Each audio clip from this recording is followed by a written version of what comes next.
Hello mga beshi, magandang gabi po sa inyo lahat. So, ito na nga po kagad parang face. Pero hindi naman gano'n masyado. So, ito na nga po, andito na ako sa kwarto namin kasi may mga hayop na yung mabaho po siya pag pinatay po siya.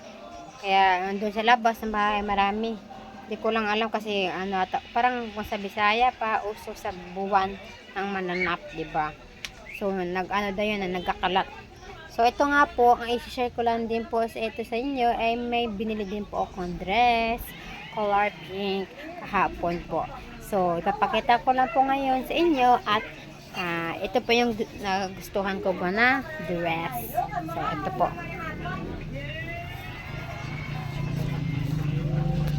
Here. Oh, ayan. Oh.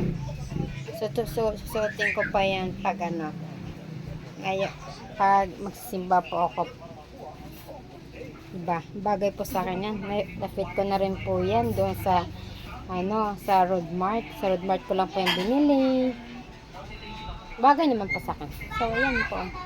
Oh, ayan, hindi naman siya mag-anong taas, sakto lang naman sa size ko. So ito lang po ang i-share ko sa inyo mga beshi. God bless you all, ingat po sa lahat.